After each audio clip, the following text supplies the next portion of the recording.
Oh. Não, ninguém ignorou a Sueli, lo que nem para. Pisa, what up? Viemos aqui gravar um live na rádio, mas quando for ao ar vamos ter que desligar. Não vamos desligar nada. Mas já.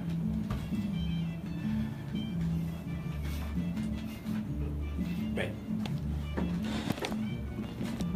Como é que está aí no teu Facebook? Acho que agora agora o que está. Não está fixe. Agora está fixe. Está fixe. Olha, eu vou ficar um pouco arrogante e vou sempre dar as costas. Não, ele não está a escolher. Não, ele vai dar o perfil. Yeah. Quem? Se eu começar, Oh, galinha do BPC. Galinha do BPC. Não, Bruno, espera. Unibox, galinha do BPC. Unibox. Ok. Olha. Agora aqui. Olha, 21 horas 30 minutos.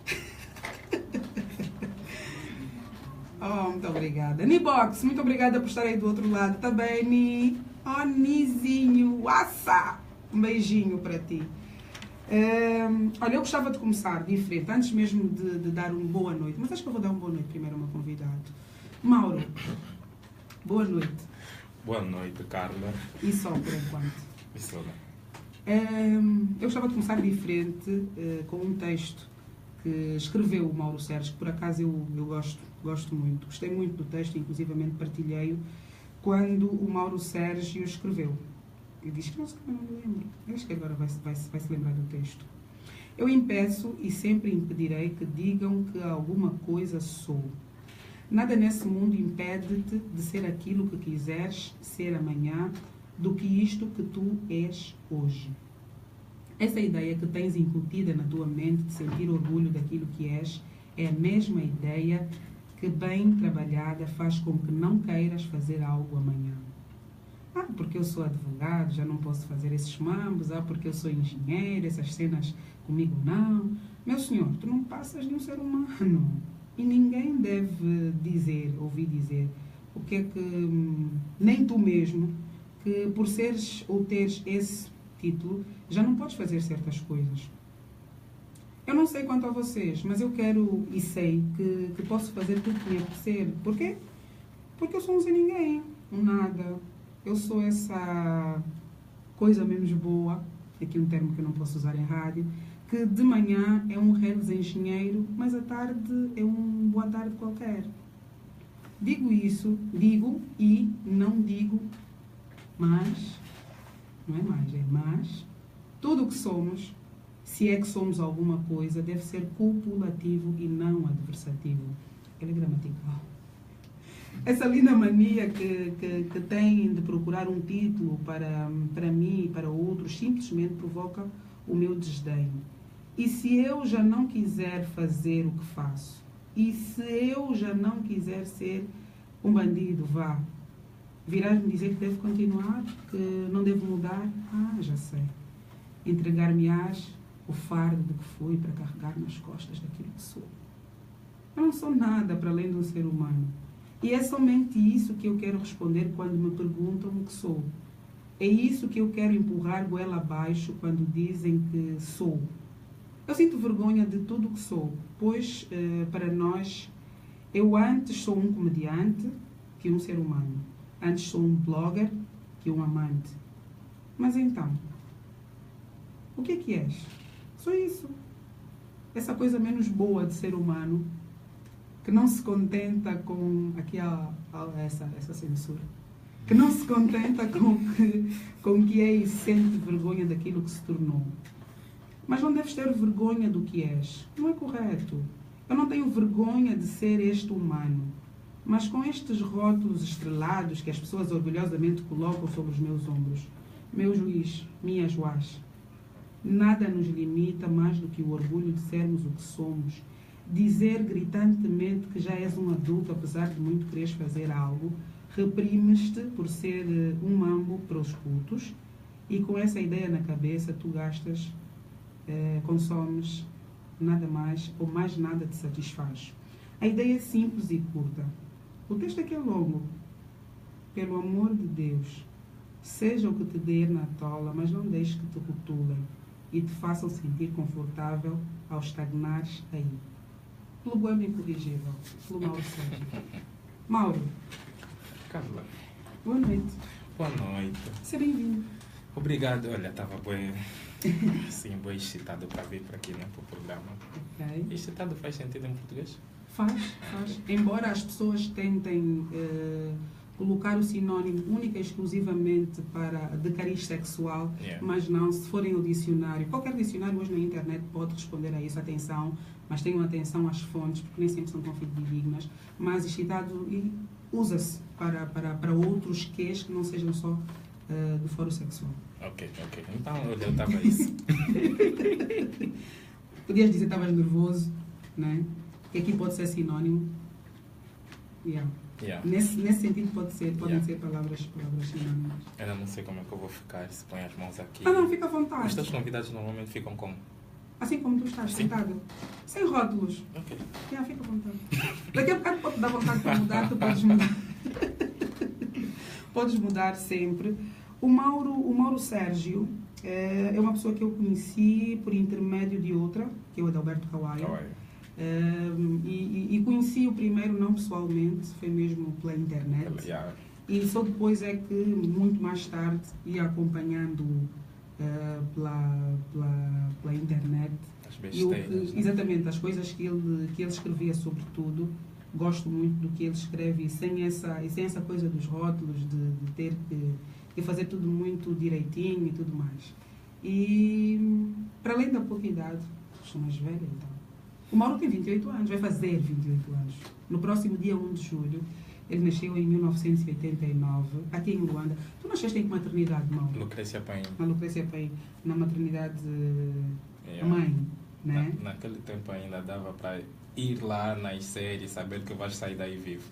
Ok. E onde é que tu estudaste? Não. Ainda tem mais. Tu és filho da senhora Mariquinhas Uhum. e do senhor Domingos Francisco. Ok? Nasceste no mês de julho, como já disse, um dia antes do Paulo Flores. Ele não é do dia 1 nem nada. Não. Paulo Flores é do dia 2. 2? Sim, dia 2 de julho. Não. Acho que alteraram a data dele do aniversário. Só para não ser da tua data, né? Ele nasceu no dia 2 de julho de 1972. Só minha boca se ele fosse do dia 1. É do dia 2. Do dia 1 é o Edson. Pronto, isso é outro assunto. E onde é que tu estudaste? Onde é que tu estudaste a primária? Onde é que tu estudaste a primária? Olha, a primária estudei na 83, né? Na altura chamavam 83, agora é 503. Okay. Na Vila Alice, próximo ao Matagato e o Colégio Patrícia Rossana, agora. Né? E uma escola na altura era branca. Né? Yeah. Então, o meu primeiro ano, eu acho que o segundo foi de muita insatisfação. Com 6 anos? Não, eu só descobri agora que era com muita insatisfação. A minha mãe que me disse. Por quê? Porque quando eu fui à escola, né, a minha mãe já tinha me ensinado a escrever e a ler. Ok. Mas por causa da idade, porque eu só fazia acho que 6 anos em julho, meteram-me na pré. E eu passava o ano todo, as aulas todas calado, porque não podia responder. Mas tu já sabias de muitas coisas que eram ditas lá na sala? Sim, já sabia abecedário e essas cenas. E chegava sempre em casa a reclamar. A dizer, olha, mamãe, estou muito chateado, não estou a aprender nada. Tudo aquilo eu já sei. Na verdade, eu tinha na cabeça que eu queria entrar já logo na primeira. Ok. Yeah. E achas que ficaste com aquilo enraizado e isso dificultou? Não. Aliás, ou criou essa Não dificultou, não tinha problemas assim a lidar com os colegas, mas para mim, eu queria estar na turma a responder também, fazer parte daquela integração. Mas a professora, mandava calar, né? Aqueles alunos que já estavam mais avançados, tínhamos outros colegas, por acaso encontrei um deles em tempos, né? Que também estava assim muito avançado e mandavam-nos calar.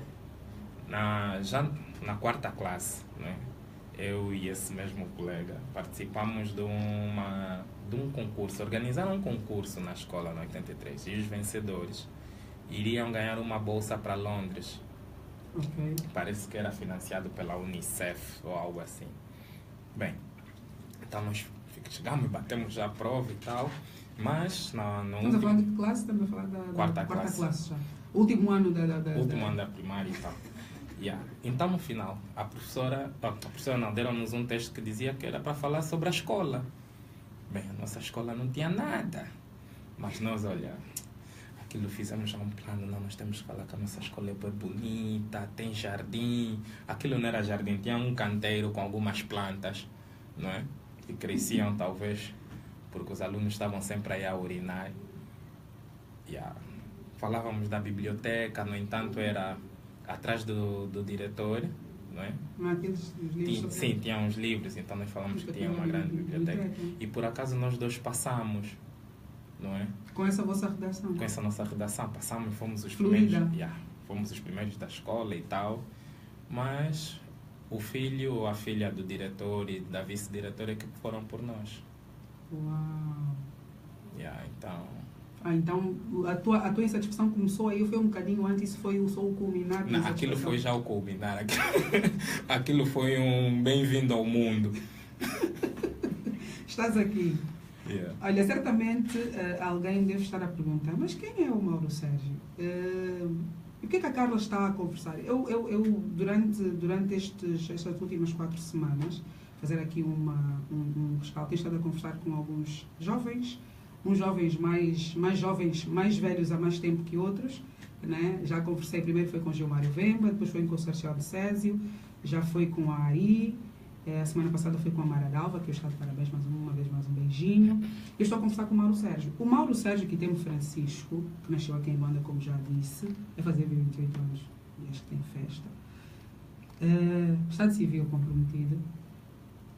Ele é blogger. Ele assina 3 bloggers. Eu não sei se ainda continuas a assinar os 3 bloggers.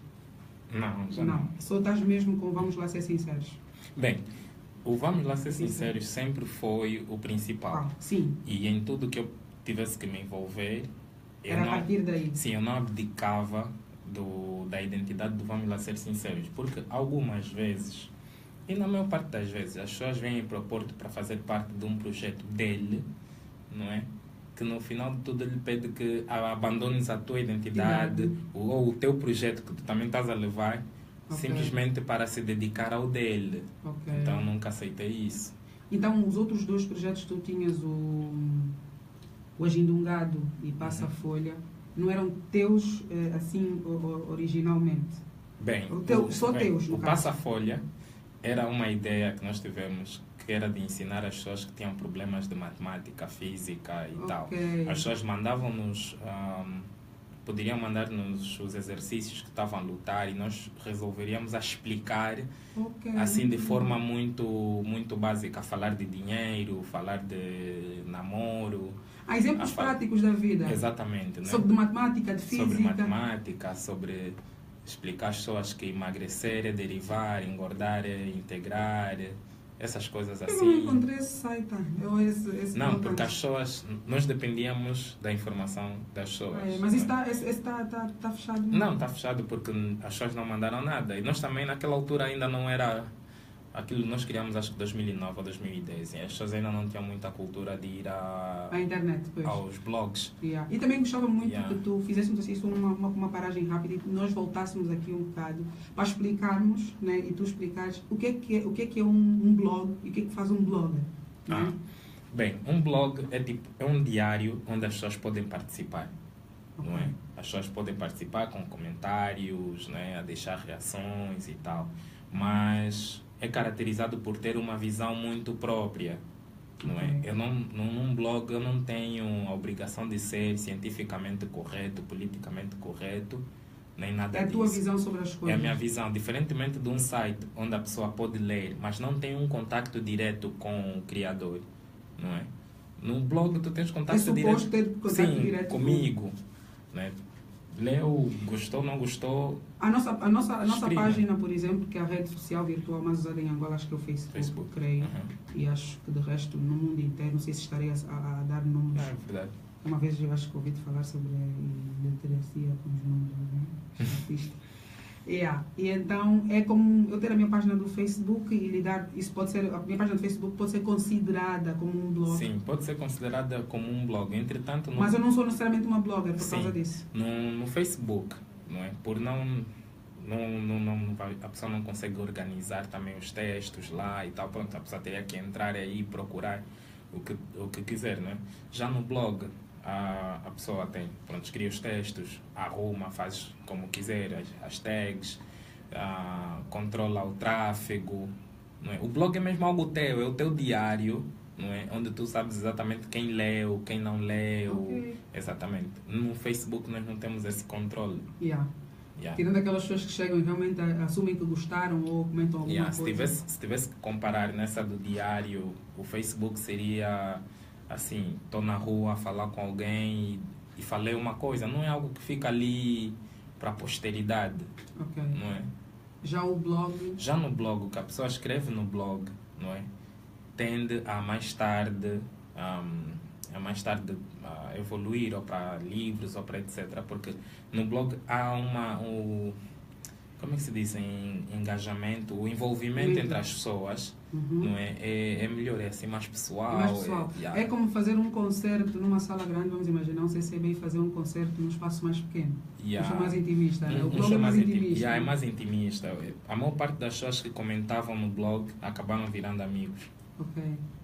No Facebook nem tanto. Sim, no Facebook tens milhares de amigos e podes não ter nenhum. Não, mas graças a Deus no meu caso... No meu caso, né? Não. E pronto, agora podemos voltar. Tu tens quantos irmãos, Mauro? E irmãs? Bem, tenho 2 irmãs, a última não é irmã, é filha. Porque meu pai já não estava na idade de fazer uma filha, fez isso aí, ele não entregou uma irmã, ele deu-me uma filha. Ok, a tua filha. E por acaso é bem funny, quando eles estão assim no aeroporto, as pessoas sempre perguntam, é tua neta? Não, as pessoas perceberam exatamente o que está acontecendo aqui. Não, ele com a bebê no colo e as pessoas chegam, cumprimentam sempre e dizem, é tua filha. Sim, e tenho 4 irmãos. Okay. Né? 4 irmãos, 2 irmãs. Muito bem, então são 7 no total. Isso demonstra que eu sei fazer contas, né? Please, tu és... é humorista ou comediante? Olha, eu não sei. Ou achas que isso também seria um rótulo? É assim, aqui, do jeito que eu vejo, né, o cenário, né, em comédia, faz-me ter uma certa aversão ao nome humorista ou comediante. Porque, infelizmente, parece-me a mim estar ligado à palhaçada, né? A maior parte das pessoas acham que um comediante é necessariamente um palhaço, alguém para não ser levado a sério. Se nós olharmos para as outras sociedades onde o cenário humorístico é mais evoluído, então eles são levados a sérios, né? São chamados inclusive para opinar em assuntos sérios. Quando há um assunto de interesse nacional, a opinião de um comediante é levada a sério. Aqui definitivamente não. Então, eu fico assim meio que com o pé atrás. Para saber onde é que tu... Não sabes se és tio ou tia, né? Mas a estupidez começa que se alguém me disser comedian em inglês, eu fico mais confortável. É estúpido. Eu sei que é estúpido, é mesmo uma burrice, mas... mas porque eu sei que nesses países, né, a comédia é algo sério. Sim. Né? Uma coisa muito séria. Pronto, a comédia é séria. E aqui ainda estamos a trilhar esse caminho para chegar lá e implantar a comédia como um dos maiores veículos de reflexão. Essa pergunta que eu vou te fazer a seguir pode ser clichê, mas sinceramente faz todo sentido que eu faça. O que é que tu achas que está a faltar para que não sei se podemos falar numa classe, e se houver uma classe organizada, ou o que é que a classe, se tiver, tem que fazer para que ela seja respeitada ou vista deste modo? Olha, nós podemos usar a comparação do Kuduro. Né? O Kuduro, quando começou, eram poucos e esses poucos não eram levados a sério. depois a coisa começou a evoluir, a vir muitos e muitos outros kuduristas e continuaram sim a discriminar uns tantos, mas passaram a respeitar outros, Ok. não é? Então é como se a quantidade trouxesse também uma certa qualidade. Então, Achas que a separação foi, vamos, meio que natural, uma separação daquilo que era bom, daquilo que era menos bom ou do que era realmente mau? sim, as pessoas começaram a perceber, por exemplo, que havia uma diferença entre um Bruno M e um outro assim, vocalista dos MD, algo assim, né? As pessoas já passaram a respeitar o Puto Lilas, Puto Prata, Saborosa, Noite e Dia e tudo mais. Já passaram, já não olhavam para eles como são aqueles palhaços que cantam Kuduro. Se bem que agora está a voltar de novo essa ideia das pessoas continuarem a discriminar o Kuduro. Então, no caso da comédia, cá tem poucos agentes e a qualidade também não é nivelada aos poucos, né? Se em cada 10, às vezes 1 ou 2 é que é fixe, não é? Bem, se alguns também não há necessidade de sentirem dor nenhuma, pronto. Então, como não há essa qualidade e também não há quantidade, não é? Então, Não são muitos comediantes. sim, ou não pelo menos são, que se assumam como tal. sim, não são muitos. E daqueles também que se assumem, a maioria é péssimo, não é? Então, nós temos... Tu não és, por exemplo, suspeito para falar porque normalmente quando nós falamos de boa qualidade, é fixe. Mas quando falamos de péssima qualidade, parece que já há um olhar diferente. Não, o olhar diferente pode surgir... Achas que é um bocadinho da cultura da mediocridade? Os medíocres venceram, não é? Então, pronto, vamos lhes dar a coroa. Mas isso não impede de dizer, olha, você é um rei medíocre, né? Agora, se sentirem que eu não estou em condições e que é meio suspeito falar, tudo bem, eu não me preocupo, mas falei, são péssimos. Que fique claro, né? Agora, isso também faz com que muita gente que tenha contato com a comédia cá em Angola ache que seja tudo assim. Exato. E não é, nós temos aqui pessoas que são tipo... O todo é tomado, é julgado pela É julgado parte. já pela parte. Agora, se nós começarmos a ter mais pessoas a fazer, então outras pessoas que sintam que tenham a mesma habilidade também vão entrar no circuito, porque nós precisamos de mais eventos assim, vamos chamar de underground para comédia, um sítio assim onde as pessoas vão para um clube ouvir comédia. Mas atualmente ainda não faz assim muito sentido ter este clube, porque nós não temos... A relação quantidade e qualidade é muito... é abismal a diferença, não é? Pronto, eu posso ir para um clube, vou ouvir 5 e pelo menos 3 são bons. Eu não posso ir para um sítio e às vezes ou mesmo nenhum deles é bom, não é? Tem que estar a forçar Mas nós conseguimos... Como é que tu achas que nós conseguimos... Se calhar nós não, mas entre vocês, vamos particularizar a coisa, porque às vezes falar de determinado assunto tem que realmente saber e conhecer, não é? Como é que vocês conseguem aferir, em termos quantitativos, é só ter número, não é? Mas em termos qualitativos, que uma pessoa faça bem comédia ou humor, a qualidade da abordagem, os elementos que ele vai buscar, porque, na verdade... Quem faz comédia deve, em princípio, pelo menos é o que eu percebo pelo que leio e tudo mais, deve, em princípio, estar atento ao que lhe rodeia, né? Um cientista social, podemos assim dizer, né? Estar atento aos factos e estes factos é que são trazidos à sua conversa, ou não precisa necessariamente ser assim. A pessoa pode ridicularizar bastante aquele assunto, né? Não há aquela necessidade de parecer muito sério. A gente pode falar de um assunto recorrente e tornar aquilo extremamente estúpido. Também não tem um problema nisso. Na comédia, nós vemos muitas pessoas às vezes a falhar, porque uns às vezes não têm mesmo material, né? É aquela coisa de falar de novo mal do pobre, que fala mal e etc. Outros têm problemas de entrega. Isso é muito igual, né? O problema de entrega é tipo, ele não sabe o timing certo de dizer as coisas, tipo... Ele não constrói a coisa para o ponto principal, não é? Não há aí, às vezes, um preliminar ou a ginga não é boa. Então não há aquela conexão. É natural que sim, algumas pessoas, né, consigam se safar, né? Epá, sem problema algum. Mas nós podemos olhar que tipo, a nossa comédia é o quê? É representada por poucas pessoas, não é? Que já estão e estão a segurar isso há muito tempo, até já deveriam receber prêmios, tipo, honorários da comédia, porque são tipo, já estão a segurar, porque se eles saírem... O mercado fica despido. Yeah. Então, outras pessoas que querem entrar no mercado como eu, não têm a vontade de estar lá... A tempo integral. A tempo integral. Vou fazer quando me dá na cabeça. Tipo, nesse caso, eu também não sou não sou um elemento benéfico para o movimento, porque ora estou, ora não estou. Okay. Não tens um compromisso mais...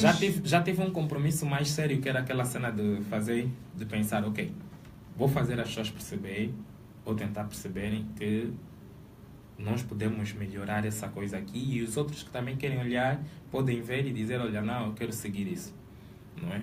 Mas também, né, existem vários outros exemplos por aí que nós podemos olhar e dizer, olha, não, por que a comédia desse gajo funciona? Por que a comédia desse funciona? Não é? O problema da comédia, pelo menos cá em Angola, funciona também um pouco como a política. Algumas pessoas querem correr muito rápido já para o dinheiro, tá vendo? Tipo, o estrelato. Ele quer entrar, ele quer já fazer aquelas jokes que, tipo... E muito direto ao assunto. Tropeça. Exatamente. Então, muitas das vezes, acabam forçando a coisa. Há vezes que eu já fui assistir mesmo, assim, algumas atuações e estava a dar dor, aquilo parecia dor de parto. Acho que é muito difícil. Eu, se calhar, quer dizer, não sou leiga para rir, mas se calhar a tua visão sobre determinado assunto, vai contar uma piada, alguém que esteja a contar, tu vais analisar os elementos como um conjunto, desde a postura no palco, desde a forma como ele escolhe, mesmo a arrumação das matérias, como é que ele vai distribuir, és capaz de olhar nisso. Eu, se calhar, só vou prestar atenção naquilo que ele disser, quando houver aquela graça geral, né? Aquela piada no finzinho geral, mas tu vais dizer, pronto, se ele desse uma daqui, fizesse mais um molejo, me disse um bocadinho o tempo, se calhar ele teria um tempo melhor. Eu tento não medir do ponto de vista de quem conhece, né? Ok. Tento não medir por aí. Vais como espectador? Não, vou mesmo para curtir, porque é aquilo que eu disse, não estou à espera também que a pessoa faça... Ou te agrade? Faça, por exemplo, só... Ele, se for fazer uma comédia observacional, ou fazer comédia negra, né? Ou fazer humor negro também. Humor negro, né? Esse humor é muito racista. É mesmo aquele pesado. Aquele cuiabué. Mas, tipo, eu não vou à espera que essa pessoa tenha a postura que eu teria. Não. Claro. A cena fixe com a comédia é que se der graça, deu graça. Se não der, não vai dar. Se não deu, não vai dar. E às vezes, o que é que nós vemos nesses shows? Algumas pessoas já até, tipo, dão só já aquela gargalhada porque é para prontos, mano. Eu, na verdade, até me divirto muito quando soube alguém sem graça. Por quê? Porque eu fico a me perguntar, tipo, se ele não tem graça, como é que ele está a se pôr nisso? Isso dá muita graça. Não, isso dá muita graça, tipo... ele a se meter nisso, tipo, de estar lá a falar algo e ninguém está a rir. Olha, aquele momento que ele entrega, a pessoa entrega já a piada e faz um silêncio. A voz que vai estar lá a gritar, a se agargalhar minha. Porque, tipo, aquilo... Solidariedade? Não é solidariedade, tipo, a crueldade das pessoas me preocupa. Mas tipo, as pessoas não estejam a ser cruéis, estejam a ser surreais. Não, eu sei, mas é cruel pro outro. Tipo, ele acabou de falar e está todo mundo... A próxima. Ok. Mas não quero dizer que... Quero sim dizer que está mal, né?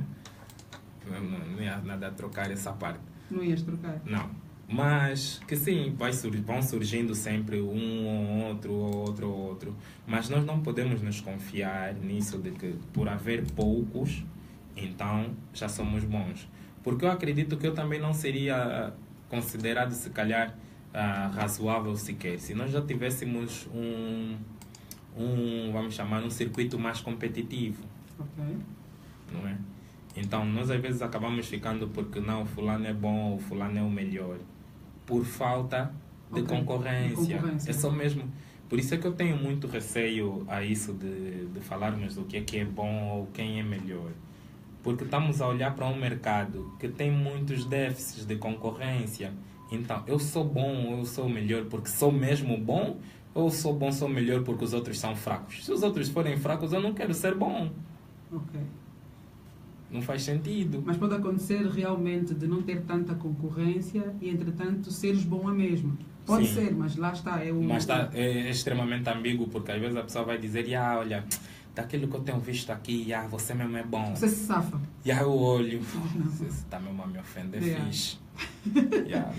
Safas-te entre os piores, entre né? os piores, isso não é bom.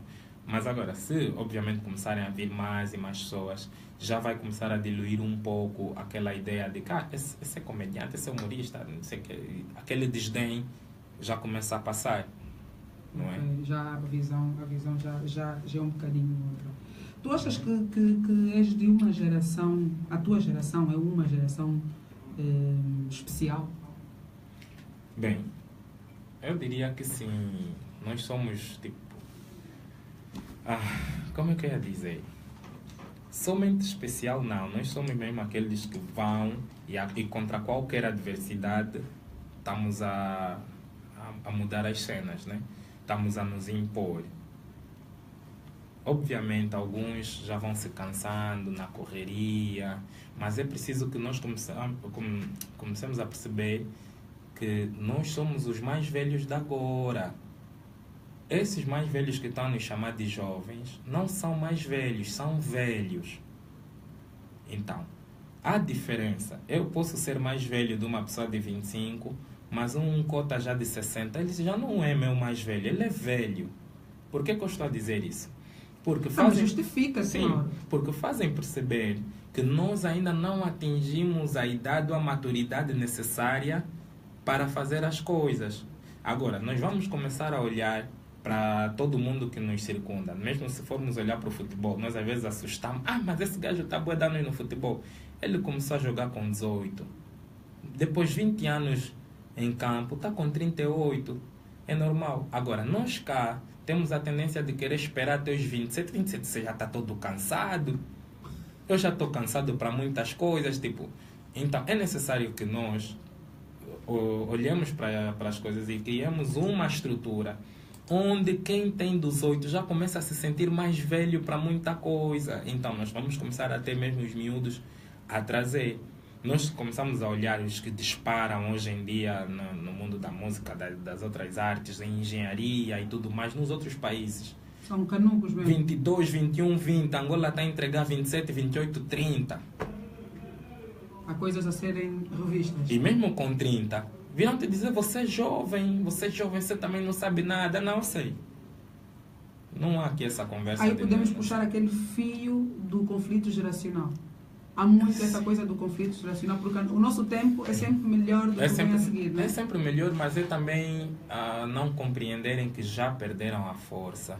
E o que estão, essa dita coisa que dizem de vocês ainda não sabem nada. Não, é mentira. Nós sabemos sim e vamos errando como eles também erraram. Okay. Agora, não vamos esperar aos 60 anos que não estamos a conseguir levantar mais um bidão de 25 litros para dizer que agora mesmo é que vamos puxar as coisas para frente. Então, a minha geração, graças a Deus, já vê isso. Que nós é que vamos ter que resolver isso. Coisas. Sim, nós é que vamos meter a mão na massa. Da mesma forma não que não consideras a tua geração, há bocado já te fiz a pergunta, se é uma geração especial a tua, não consideras a nossa geração, uma geração um bocado cômoda? Não. Okay. Eu não considero cômoda porque acomodada. Assim, acomodada. Sim. A nossa geração, né, chega num período... É que eu ouço tantas vezes isso que às vezes eu começo a acreditar. Mas a nossa geração chega num período em que encontra essa conversa na mesa. Okay. Onde nos ensinaram que não podes falar assim com o mais velho, não podes não sei o quê, tem que ter calma, tem que ter não sei o quê. Então, Obviamente, quando eu também quero tomar uma atitude que vá contra esses princípios que nos foram passados, nós temos que entender o peso desses princípios. Eu também me questiono. Será? Estou mesmo a fazer certo? Será que não está um pouco errado? Será que não estou um pouco atrapalhado? Será que não tenho que esperar? Mas nos deixa muito na dúvida, não é? Entretanto, nós começamos a olhar e ver que eles, na altura deles, também não deixaram o pepino ou a batata quente nas nossas mãos. A parte deles, no que concerne a situação do país e tudo mais, eles fizeram, cumpriram muito bem, obrigado. Eram jovens, fizeram, não esperaram também ter 40, 50, 70, por quê? Por que agora, na nossa vez, que nós temos que mudar as coisas, que nós temos que começar a ver, epá, isso está errado, vamos mexer assim, isso está errado, vamos fazer assim. Epá, nós também já temos uma visão do que os outros fazem, de como é que nós podemos melhorar. Por que na nossa vez está a nos dizer você é miúdo? Ele foi combater miúdo. Aí levantam-se várias questões. Então, eu me pergunto isso sempre que eu vou entrar numa batalha, batalha no sentido figurativo, né? Mas eu não fico aqui a pensar porque, tem que ir para frente. Mas, obviamente, quando começam a surgir mais e mais exemplos, então nós começamos a ver a força dos outros, porque vontade não falta, o que falta é aquela estrutura mental, é a pessoa se sentir realmente livre, realmente capaz de fazer. E não há isso. Não há. Não. Mauro, eu sei que o Mauro é engenheiro informático. Eletrônico. Nós estamos a discutir com esse. Digo sempre engenheiro informático porque nós paramos, tu estudaste a primária lá naquela escola que era branca, né? Yeah. Agora já passaste por lá nesses tempos. Qual é a cor da escola agora? Cor-de-rosa. Cor-de-rosa, ok. Gostavas mais da branca ou gostavas mais da cor-de-rosa? Gostava mais da branca. Okay. Yeah. Okay. E foste estudar o básico depois, aquilo é quarta? Depois a quinta, a oitava, estava no colégio Patrícia Rossana. Que era aí ao lado, foi só atravessar a rua? Foi só atravessar a rua. Né? Naquela altura os colégios estavam a bater e tal, os pais também apertaram o cinto. Ok, meteram-me lá. Depois daí fui para o Macarenco, porque eu não sabia o que eu queria fazer. Não sabias o que querias fazer e foste para o Macarenco? Tipo, das opções que haviam, o Macarenco seria a opção que iria me deixar menos entediado. Ok. Então, sempre gostaste muito de matemáticas? De números? Eu não diria gostar, eu tenho facilidade. É? Não é que gostasses, tu tens uma coisa natural. Eu e os números nos damos bem. Tá? Eu dou-me melhor com os números do que com qualquer outra coisa. Né? Assim, ver proporção e essas cenas assim. Levou-me realmente um tempo para conseguir dominar mais a palavra do que os números. Tipo, antes eu era muito lógico, eu era uma bosta de pessoa assim a falar, porque eu metia tudo assim muito lógico. Muito número, tudo resolvia por uma conta. Tudo eu via assim de uma, tipo... Tudo era para derivar, tudo era para integrar. Se nós estamos a falar algo que eu estou a ver que não vai levar lado nenhum, para mim já... Já perdeu o interesse. Mas pronto, deu tempo de corrigir.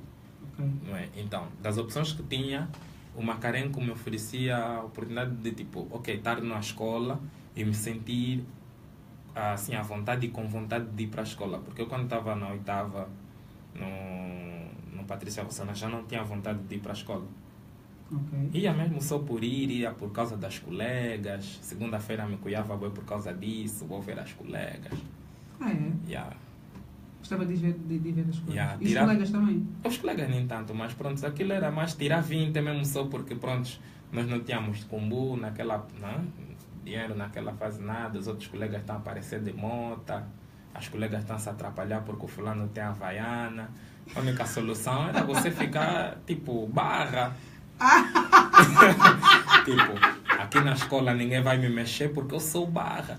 Se um colega tentasse me faltar respeito, ele dizia, vou te ver na prova. Não fazias isso? Não fazia. O colega está a pedir, ele mandava um papel. Naquele dia você não brincou mal. Eu mesmo não ensinava. Não ensinava? Não, nem sempre. Ok. Os barras não gostam muito de ensinar. Não, eu fazia mais, eu era diplomata, né?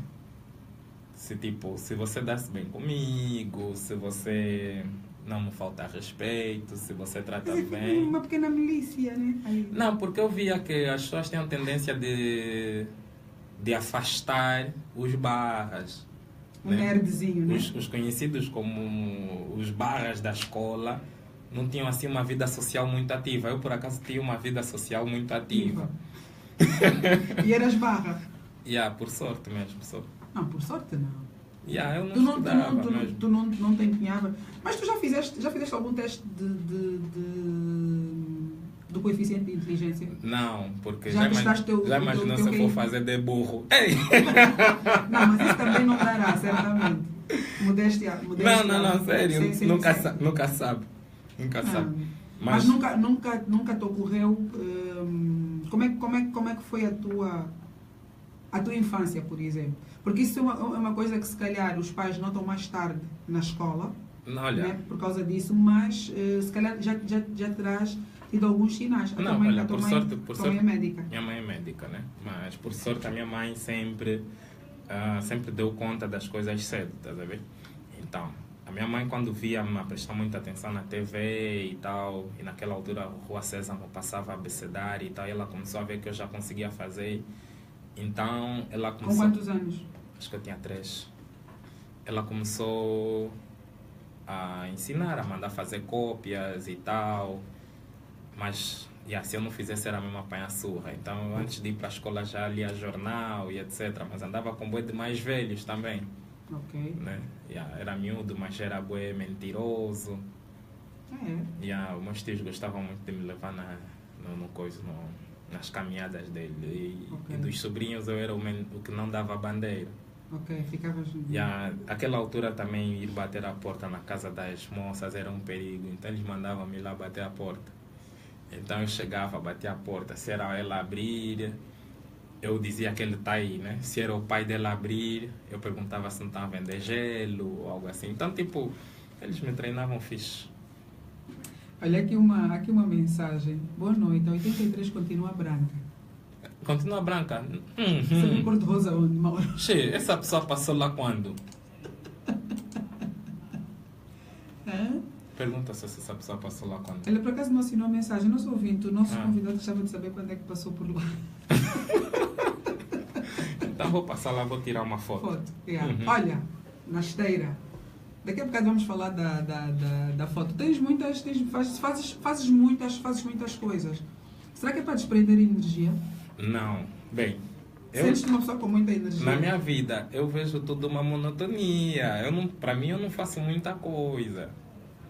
Para mim, eu tenho um boi de tempo e tenho que aproveitar esse tempo. Então, eu olho para as coisas que eu gosto de ver os outros a fazer. Não tens um horário de trabalho convencional? Não. Ok. Mas eu olho assim para as coisas que os outros estão a fazer e eu gosto.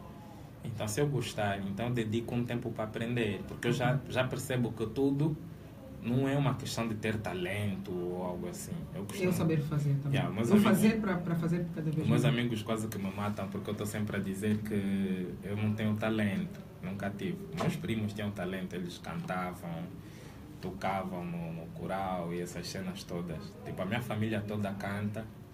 Por algum motivo, eu não canto.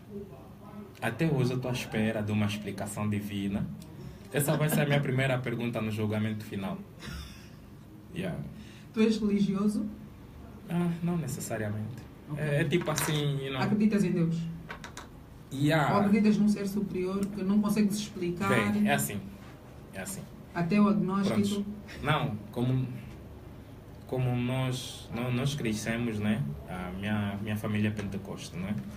E nós crescemos a ir toda hora na igreja. O meu avô era evangelista e tal, depois pastor. A minha avó é diaconisa e essa cena toda.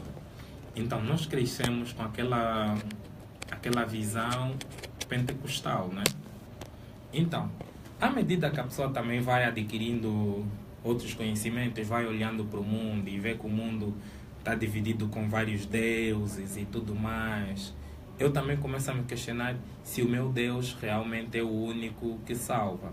Agora, nisso, eu vou olhando que como há necessidade de escolher uma bandeira, quando nós escolhemos essa bandeira, nós temos que defender essa bandeira a todo custo, e isso é que gera conflitos. Ok. Então eu larguei isso de estar aqui a pegar bandeiras porque eu sou cristão, e como eu sou cristão, eu acredito nisso, então tu é que deves estar, então eu tenho que te convencer. Eu não estou para isso, Ok. não é? Porque eu vejo que isso é que tem feito os outros entrarem em bofetadas, né? Então, para alguns, para aqueles que estão nisso e tal, vão achar, não, mas uma pessoa não pode ser assim, como diriam, tu não podes de manhã ir tirar água doce, à tarde e tirar água salgada. Mas não é Se a exatamente pessoa isso. gostar de soro, até pode. Sim, mas a minha visão é mais tipo, nem muito para a esquerda, nem muito para a direita, é entender todos os pontos, né?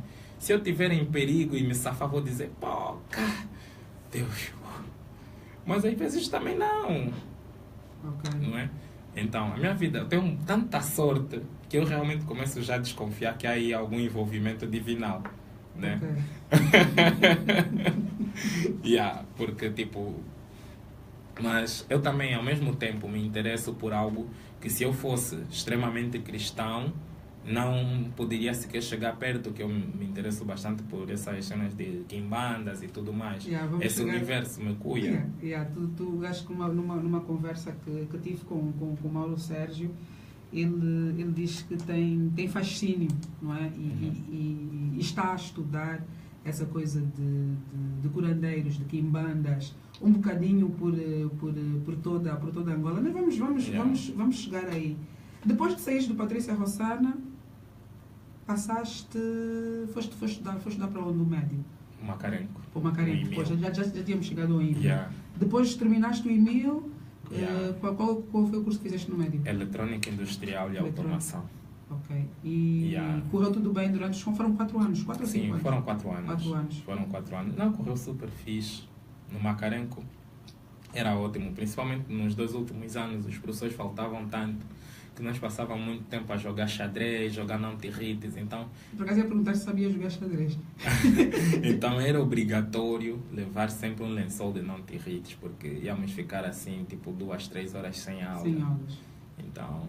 Mas isso pronto, acaba sempre deixando uma lacuna, né? Não, aquilo era um salve-se quem puder. O professor ficava um mês sem aparecer e na prova metia a matéria que ele deveria dar. Agora, se você... É uma pessoa a rir, mas não é bom. Então, nós tínhamos o livro, né? Quem foi procurar, mas nisso, no entanto, nós tivemos professores que eram extremamente comprometidos conosco, como era o caso do engenheiro Ramalheira, que é tipo assim um dos... Ele é uma das pessoas que mais formou angolanos. Okay. Tipo, o engenheiro Ramalheira é tipo assim uma estrela no mundo acadêmico e tal. E ele também havia formado o engenheiro Camboanda, que também foi nosso professor, que apesar de ser jovem, raramente faltava. E eram os nossos professores de automação, de eletrônica. Não é? Agora, os outros professores vinham uma vez ou outra e tal, mas aqueles professores eram os mais comprometidos e acabavam passando informações que nós usávamos nas outras disciplinas. Okay. Eles tentavam colocar um bocadinho um bocado de matéria no fosso que encontravam da ausência dos outros professores. Terminaste a faculdade, terminaste o ensino médio, depois foste fazer faculdade também de eletrónica? De eletrônica não, também. Propriamente. Sim, fui fazer de eletrônica também. Onde é que tu estudaste? Foste para a África do Sul estudar? Sim, em Cape Town. Ok. Então, era suposto... Eu refiz a 12ª lá, não é? Okay. O primeiro ano foi inglês, a 11ª só porque era para queimar tempo, né? Porque o primeiro ano era sempre de inglês. Então, no segundo ano, dava-nos a opção de ou ir para uma universidade fazendo a inscrição com os documentos daqui da Angola, ou fazer a 12ª, no caso daqueles que quisessem entrar na UCT, que na altura, acho que até hoje é a número 1 de África, que não aceita os documentos, os certificados de Angola, não é? Para entrar na UCT no primeiro ano, acho que a pessoa tinha que estar pelo menos no primeiro ano ou no segundo ano da Agostinho Neto ou da Católica. Eram as únicas que eles respeitavam. Okay. Todo o resto era fogueira santa, de lenha. Então, eu tinha feito novamente a 12ª, que era para entrar na UCT, porque... Aí já terias um acesso, vamos chamar de direto. Sim, Fazendo bem, direto entre aspas, porque se fizeres a 12ª, ainda tens que competir com as médias, Ok. não é? Então, para entrar para engenharia eletrônica, naquela altura, acho que a média tinha que ser de 85% para cima, geral. Ok. E, eu tinha sido aceito. Só que cá, quando eu vim fazer a inscrição, como é que se chama aí? A embaixada sul-africana não deu-me o visto. Disse que não conhecia o documento e tudo mais da UCT e tal. Então pedi para a UCT mandar um fax para eles. Mandaram um fax para eles. Disseram que também não tinha que ser um fax, tinha que ser algo direcionado especificamente para a embaixada sul-africana em Angola. E eles não mandam algo assim, eles mandam na carta e dizem to whom it may concern, não é? Então, cá não aceitaram. Por sorte, eu tinha deixado um amigo em casa que trouxe todas as cartas só por trazer. E nessa estava uma outra universidade que não estava assim no meu interesse. Eu só fui fazer a inscrição mesmo para garantir. Então, pronto, usei aquela carta para tirar o visto e tal. E quando voltei para lá, eles disseram que já tinham começado as aulas, já não podiam... Admitir? Sim, eu poderia ser admitido no ano a seguir, mas como estrangeiro eu não podia ficar mais um ano só assim na África do Sul, porque pronto. Porque sim? Sim, porque sim, era um grande atraso, né? Então, o primeiro ano na universidade foi uma grande dor de cabeça, porque eu tinha me preparado emocionalmente para estar na UCT por causa das festas, os alunos e tal, aquilo parecia uma coisa dos filmes. E eu estava assim a me imaginar, pronto, uau! Cheguei! Vou entrar nisso, não entrei.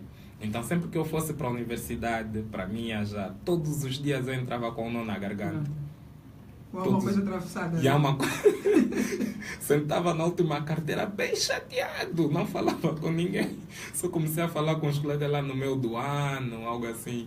Mas depois continuaste nesta universidade? Não, continuei porque já não tinha como trocar. Ok. Yeah. E terminaste a tua universidade e depois a tua faculdade, depois vieste para aqui logo de seguida ou ainda ficaste mais algum tempo? Não, vim cá. Estudaste quanto tempo? Vim cá logo de seguida, 4 anos 4 anos também. Vim cá logo de seguida, né? E começamos já para um tiroteio, porque na altura, né, tínhamos feito a oferta de continuar, porque eu fazia parte do FSAT, que é o French South African Institute of Technology, que é um acordo que a universidade tinha, ou tem até hoje, com um instituto francês, e eles desenvolvem satélites, né? Têm lançado satélites da própria universidade e tal. Lá desenvolvem os amplificadores, os osciladores, eu não sei dizer isso em português, resonators. É assim, eles fizeram o seguinte, aqueles cães. Não, mas eles são coisas, são bons em termos de psicologia, porque eles fizeram uma lista, né? Fizeram uma lista e lançaram assim com os melhores alunos da faculdade, da universidade. E depois quem eram os melhores alunos de cada faculdade. Então eu fazia parte desses top students. Depois, aquela alegria, já, uau, estou numa lista. Eu que raramente me emociono, naquele dia estava tipo uma boneca a gritar. Mas os bonecos também gritam pelo amor, acredito.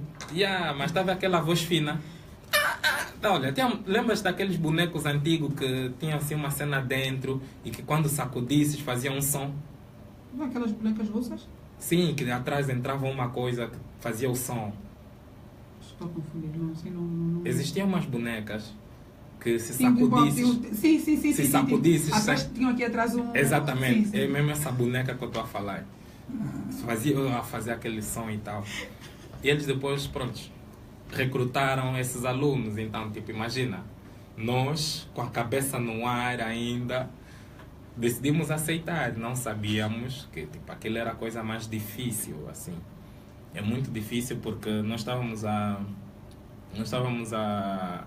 estudar em termos de satélite, em engenharia de radiofrequência, não é? Nós não estamos a falar já de uma matemática ou de física normal, não é? O que no mundo real, como nós chamamos, é isolador, lá pode ser condutor. O que pode ser condutor, o que pode ser lá uma resistência, o que no mundo real é uma resistência, lá é um condensador, ou vice-versa. Ok, as funções... As funções todas vão se alterando de acordo... Mas se alteram efetivamente ou é só uma... Não, altera efetivamente o funcionamento. Altera efetivamente de acordo o sinal de frequência em que estiverem a operar. Então, para operar os satélites, normalmente nós estamos na gama dos micro-ondas, né? E eu aí vou perguntar, não sei se também quem não pergunta é que fica mesmo ainda na estupidez, os micro-ondas que nós temos em casa mas os micro-ondas que nós temos em casa usam as frequências? Usam a mesma gama de frequência, por isso são micro-ondas porque estão, se não me engano, é 300 MHz até 3 GHz, não é? Então, por isso é que são micro-ondas. No micro-ondas de casa, aquilo só aquece, só agita as moléculas d'água. Por isso é que disse que não aquece muito bem. Realmente eu já notei, há determinadas vezes que você põe alguma coisa no micro-ondas, a parte esquerda até aqueceu, mas a direita não. Aquilo só aquece as moléculas d'água, então por isso... Mas pronto, isso aí já é outra cena. Esse é mais... Então nisso, pronto, aquilo era... A nossa matemática normal já eram integrais e derivadas, que era para poder entender os transforms. Eu não sei como é que é em português isso. Que os robôs? Não, transforms é tipo... Imagina, o sinal quando viaja, essa que é a parte interessante, né? Nós vemos na vida assim tudo muito linear, não é? Mas o sinal quando viaja é totalmente aleatório. Vamos imaginar uma máquina que faz um eletrocardiograma, por exemplo. Sim. Aquelas frequências que vão assim como se fossem fios assim meio enviesados, é mais ou menos isso? No eletrocardiograma, tu estás a olhar, na verdade é um osciloscópio e ele está a mostrar a frequência do coração. Mas, assim, a rádio, por exemplo, agora está a transmitir, não é? Na antena que está a transmitir para as pessoas, o sinal viaja de uma forma totalmente aleatória, não segue um padrão. Mas quando chega para o ouvinte em casa, os aparelhos conseguem voltar a transformar em algo que faça sentido. Então, tem que se desenvolver, na verdade, tu estás a desenvolver algo que vai transmitir algo aleatório e algo que vai entender esta coisa aleatório. É como se fosse um tradutor. Mas esse tradutor, lá dentro, tem um circuito matemático que obedece que ele diz. Né? A parte bonita assim da integral é... Essa hora, 22 horas e 27 minutos. É verdade, e o Mauro está a falar de integral. Não, mas continua. Mas pronto, a integral está a dizer o quê? Quando ele diz, tu tens esse bocadinho, né? Agora se tu aumentares até o infinito, o que é que vais ter? Exatamente. É isso que a integral propõe. Como não tens como saber, então a integral diz, ok, então vamos somar cada termo até o infinito. Mauro, vou te dizer uma coisa, eu tenho que conversar contigo depois no off. Porque a integral, a única coisa que eu me lembro de entender na integral é a dificuldade que ela me traz. Integral, derivada, e assim, é difícil. Mas as pessoas apaixonadas por matemática que olham para isso com uma paixão, e o Mauro está aqui a falar, ele está mesmo muito integrado, ele está todo compenetrado mesmo. Tu trabalhas com isso, hoje trabalhas com... Não trabalho com diretamente. Não trabalho com radiofrequência, só quando estamos a fazer designs de GPS, senão nem tanto, porque eu prefiro fazer dispositivos eletrônicos, mas que funcionem no... Pronto, não vou entrar em termos técnicos, mas, por exemplo, para fazer aparelhos, para fazer sistemas de automação, eu prefiro isso, não é? A automação, estamos a falar do quê? É muito ligado à robótica? Não, é algo mais ou menos assim. Tens preguiça de fazer algo, então vou fazer um aparelho para desempenhar essa função por mim. Então, combinando com o rapaz que vivia comigo, ele fez ciências de computação. Então, eu normalmente faço os aparelhos, ele faz o programa. O que é que tu já fizeste, Mauro? Me diz ainda assim uma... Quando encontraste alguém que fizeste assim uma máquina que lave bem a louça? Tipo, normalmente... Ou que transe É assim, o cabelo? no princípio até, quando eu cheguei cá e andava assim com muita preguiça e estava a morar sozinho, havia vezes que eu estava assim a dormir no cadeirão e não queria levantar para apagar a lâmpada, né? Então, pronto, outro dia acordei, fiz o aparelho, que era só eu mandar um bip, eu mandar uma mensagem. Eu desligava a lâmpada. Já desligava a lâmpada, ligava, desligava o AC, assim eu não tinha que estar a me mexer, já que o telefone estava sempre na mão. Depois meti no carro, para desligar o carro, se caso roubassem, depois pôr GPS. Mas isso é coisa bem simples, tá? Não é exatamente... Isso é simples. É. Mauro. Eu só conhecia o Vamos Lá Ser Sinceros. Essa parte aqui é mais chata, porque eu acho isso bem chato, estás a ver? Eu raramente falo sobre esses assuntos assim, porque é muito imenso chato. Não é chato, a sério que não é chato.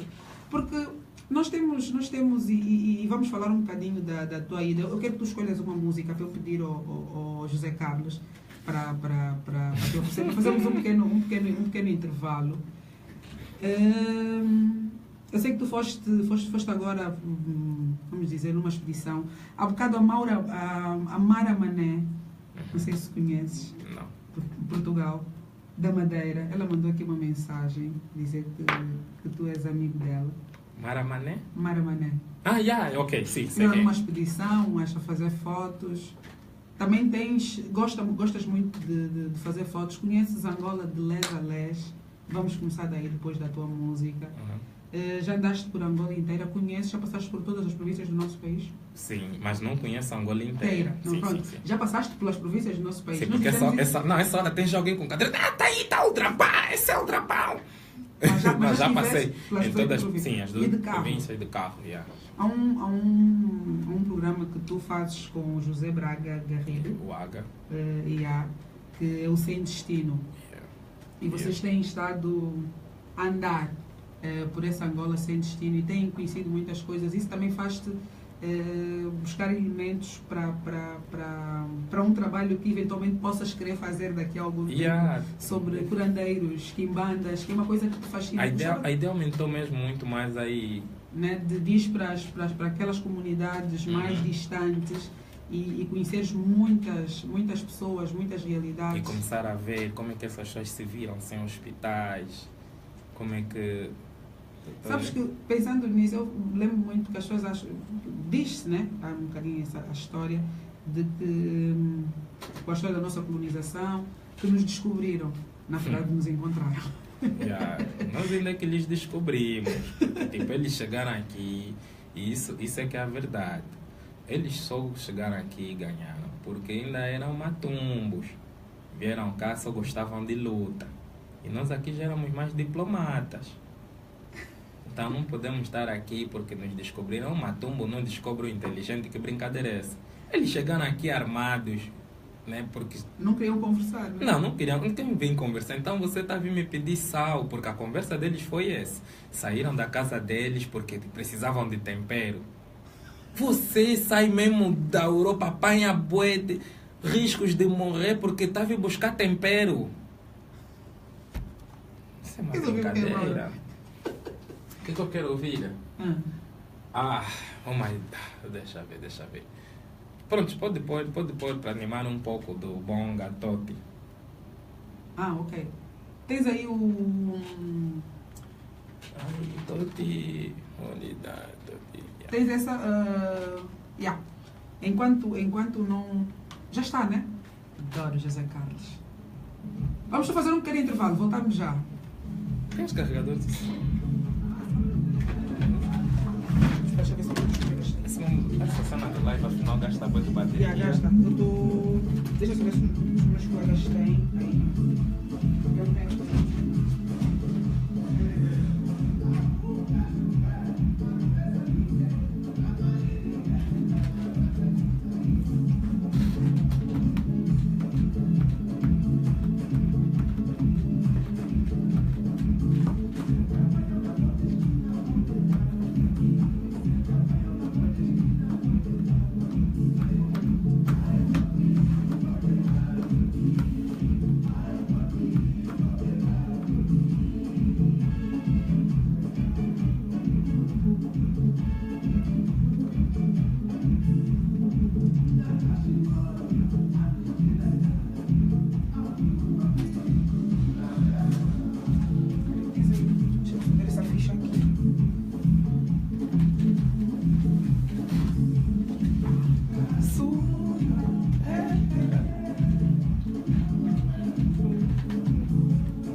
Yeah, Jacqueline, desculpa a demora, mas tem mesmo que ir para ali. Ok. Tá bem. Yeah. Jacqueline, era só a dizer, né? Era só para. Mas se fosse a cabo. Já veio novamente. A Jacqueline perguntou o quê? Hã? A Jacqueline perguntou o quê? A Jacqueline disse. É só para avisar. Yeah. Era só para avisar que estou a ouvir, portanto, obrigada de nada. O Círio Novares, boa noite. Estamos prontos para o Zoelar. Muito obrigada. Rosana Dias dos Santos, um beijinho. Arlindo AC, beijocas. Job Contreiras, Adalberto Kawaia, Assuneto Oliveira, Fofa Diva aqui quase, Sandu Breiner, Mauete, Selmira Alfredo, Mona África, a cara do Mauro vai me matar. Sou muito fã desse moço, Carla. Beijinho para ti, Israel Campos. Anaed Branco, o Walter Ruben oferece. O Walter Ruben vai estar aqui a próxima semana. Um beijinho. O Lobão, né? O Lobão. Yeah. Olha, ouvimos Bonga, aqui umas mensagens que nos chegam.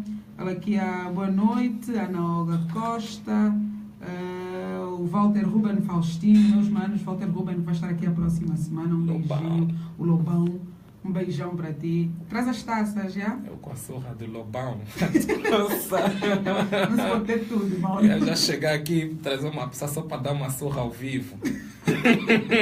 Amor, mané, meu amigo Mauro, adorei ver a expedição com ele. Grandes fotos, meu caro. Passaste mal.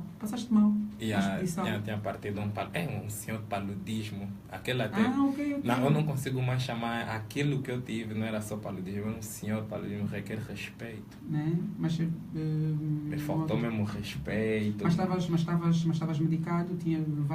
Estavas preparado? Não, eles têm quartem e tudo mais. Então, e tinha um teste rápido de malária, né? Okay. Mas não, no primeiro teste ainda estava a dar negativo. Então, só que aquele... normalmente o paludismo te trata tipo, não, esse é nacional. Sim, já conversa, já tem experiência, também já tivemos junto. Aquele não. Mas não era, se calhar não era um daqui, não era um paludismo. Não, aquele paludismo aí não fala, não só fala línguas nacionais. Só queria mesmo me punir por não saber falar nenhuma língua nacional. Olha, um beijinho, Sinosanda ou Sinosanda, não sei, Sandele.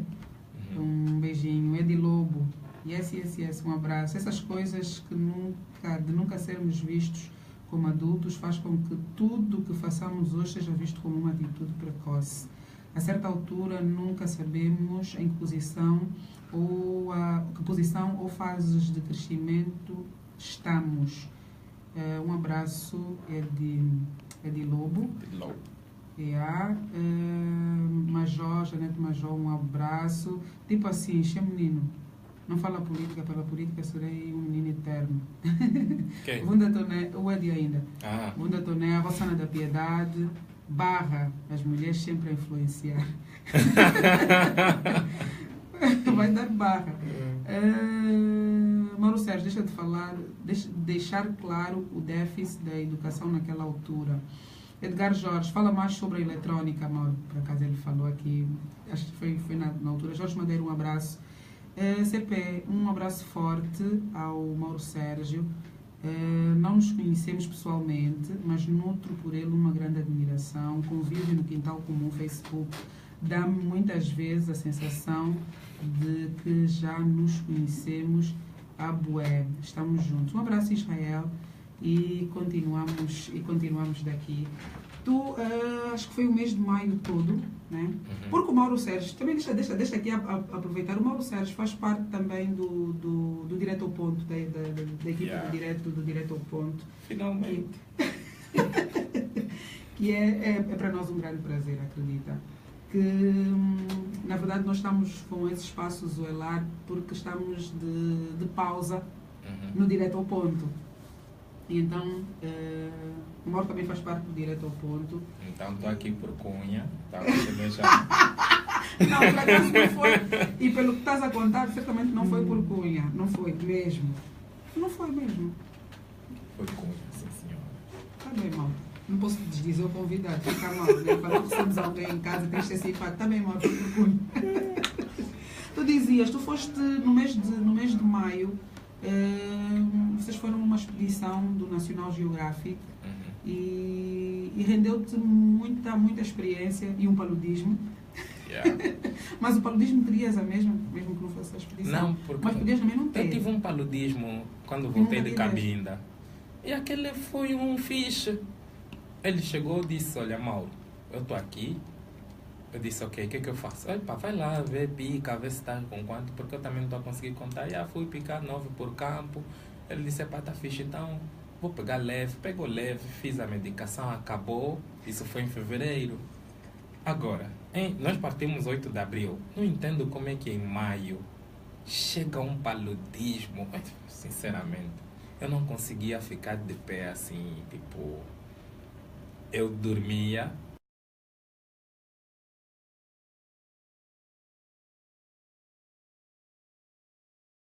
fazer os trabalhos como esquiza por terra. E terminamos no dia 18 de maio, 17 de maio, e voltamos no dia 18. E, no entanto, o time do Rio ainda continua a estar nesse momento na Namíbia. Aquilo é um trabalho que é um tempo... Sim, porque recolher a biodiversidade da zona, tirar amostras dos sítios que vão passar. É um trabalho muito minucioso, né? Tem que... Mas de perto parece que não estão a fazer nada. Não, mas só isso mesmo, estás a fazer. Eles ficam tipo, essa é a coisa mais normal do mundo. É o hábito. Tipo, tínhamos lá pessoas com 50 anos de experiência. Então, 50 anos a fazer... 50 anos a fazer, tipo, fazer aquilo. Para ti tu não tens uma carreira assim, né? Mas fazer parte de uma equipa, como uma equipa do National Geographic, só National Geographic, é uma lisonja enorme, não é? Para ti e para todos nós. Já foste atropelada, Carla? Já. Já. Então, eu me senti atropelado, estás a ver? Porque não das conta, eu tipo virei, já estava na cama do hospital, já estava a viver aquela cena. Eu ainda estou a tentar entender como é que o carro me atropelou, ok? Porque para mim, eu estava na passadeira, olhei 2 vezes e estava a passar. Então ainda está a ser uma coisa meio que estranha, que eu não estou a conseguir assim digerir. E só mesmo eu que fiz isso, né? Estava ali... eu tipo fui e ele tipo começou tipo brincadeira. Quando eu falei com a Jane parecia tipo brincadeira. A Jane, deixa eu fazer aqui uma parte que fomos a falar no domingo. A Jane Costa é uma moça, uma senhora que é bióloga. Sim, assim vamos falar também. A Jane é jovem, tá vendo, né? Essa é brincadeira. Que trabalha, ela fez a faculdade aqui na Faculdade de Ciências da Universidade Agostinho Neto e sempre se interessou muito pelo trabalho que ela faz. E na sexta-feira, no dia 16, sim, Dia da Criança Africana. Exatamente. Ela fez uma apresentação fazendo parte de um grupo de 14 exploradores emergentes. Não é? Pelo trabalho que tem sido desenvolvido, eu acho que da parte dela tem sido desenvolvido na equipe que ela integra no Okavango. Né? E eu não pude assistir à apresentação dela, mas vi na página do Mauro Sérgio e outros amigos que também viram e comentaram muito favoravelmente. Também estamos a falar da Jane, eu lembro-me de ver fazer uma apresentação no TEDx Luanda do ano passado. Sim. Por acaso o Mauro Sérgio é que apresentou majestosamente, diga-se de passagem. Eu adoro jovens da minha geração, senhores da minha geração que fazem acontecer, fazem diferente e fazem bem. E a Jane fez uma apresentação de matar. Então, e ela achava que não tinha sido... levou só a fasquia nessa cena do National Geographic. Agora tipo, foi bem fixe mesmo. É muito, muito, muito bom. Olha, Jane, não sei se nos estás a ouvir, mesmo que não nos estejas a ouvir, um abraço muito grande, continua a trabalhar. Depois vou lhe obrigar a ver. Vais obrigar a ver, né? O Kerlan Costa, que é irmão da Jane, também está a trabalhar com... ele está no time do Rio. também está nesta equipa a trabalhar. Também tinha tido aí um paludi, porque ele me riu bué. Até chegar o dele, né? Ele me riu bué, o dele também foi um fixe. Mas já está tudo... Não, mas já está tudo bem. fixe, já está de volta. Pronto. Mauro, conta-me a tua cena com esse fascínio pelos curandeiros. Olha, começou na verdade com o Anhanga Chito, né? Uhum. Ele tem um livro, o Mestre Tamoda e Outros Contos, Uhum. onde tem uma compilação. Ele abre o livro a contar o Mestre Tamoda, depois tem uns tantos outros contos, como o conto do Mancaíto, acho que o título é Vozes na Sanzala, Uhum. não é? E em todos esses contos, em todos esses livros que o Anhanga Chito lançou, temos os quimbandas como um denominador comum. Ele nunca abandonou esse conceito, e volta e meia ele trazia mesmo o português dos bairros, dos moceques, o quimbundo que se falava naquela altura.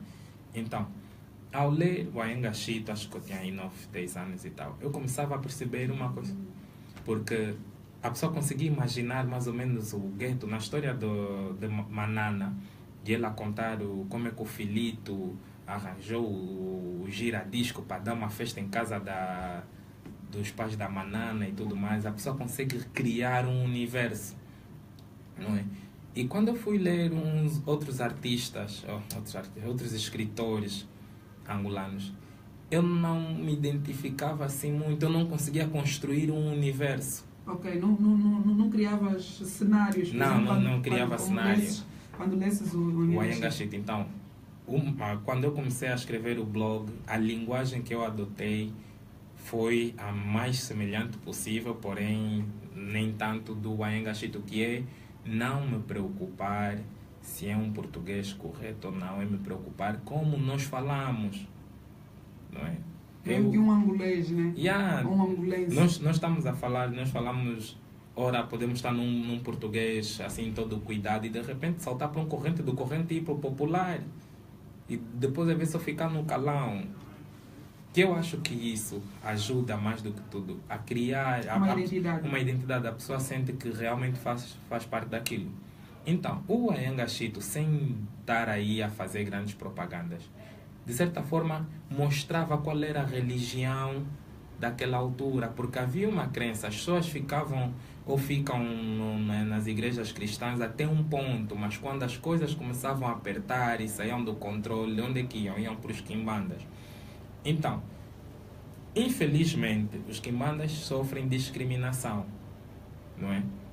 Mas é tal coisa, essa coisa daquilo que foi trazido por quem nos colonizou. Por quem nos colonizou. É aquela... Porque foi-nos imposta uma religião. Exatamente. Então, essa hora, obviamente, os religiosos estão a abanar a cabeça, não foi bem assim, foi um plano.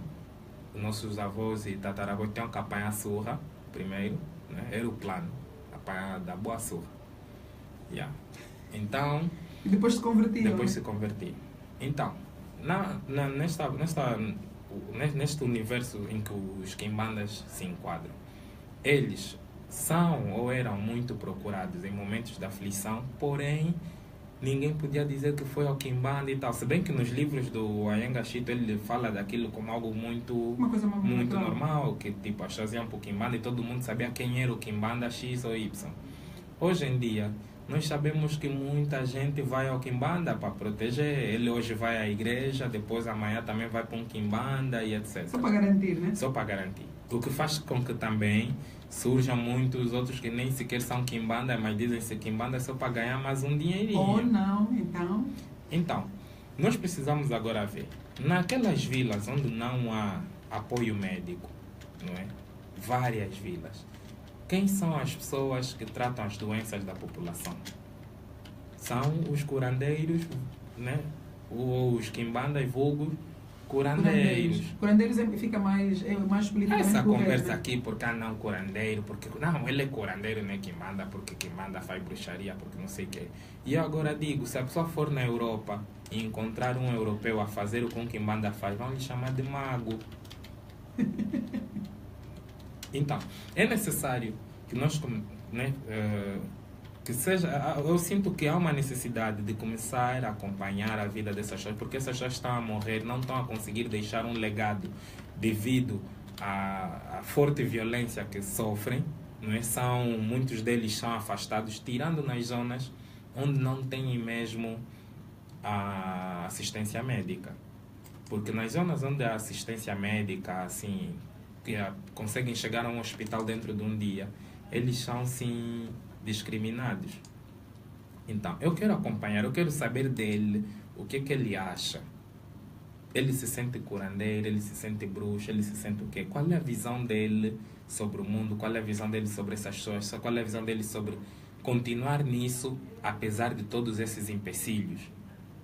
Não é? Então, porque pelo menos nós temos visto padres e pastores tão ricos, vivem bem, eles não vivem bem. Então, por que ele continua nisso? O que ele faz? O que ele movimenta? Isso, para mim, é algo interessante. Nós só temos uma visão de fora, de pessoas que não têm contato nenhum com eles, que chamam isso, sim, chamam isso bruxaria, e da bruxaria não passa, tá bom, é bruxaria. E depois disso? Tá lhe dá o quê? O pastor que está te prometer carro, você que não trabalha, não é bruxaria?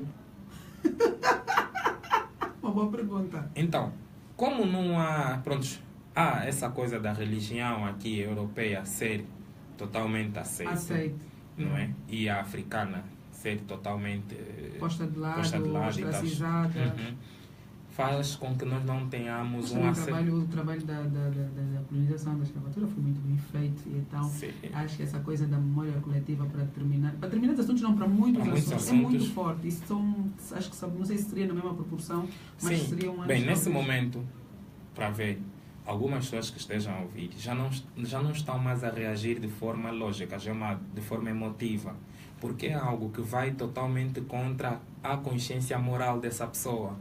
Os princípios morais. Então é necessário se entender, tudo bem. Mas, se nós formos agora ao cinema, o que eles vão buscar muito? Eles vão buscar coisas daqui. Bem, isso já é de há muito tempo, mas em termos da arte e tudo mais, continua sendo africano. E quem é que vem cá catalogar? São sempre os europeus, para nós depois irmos para o país deles, ou para os países deles, ver o que é nosso. Sim. Com uma roupagem. Sim, já, bem pintado. Como eles dizem, civilizado. Exatamente.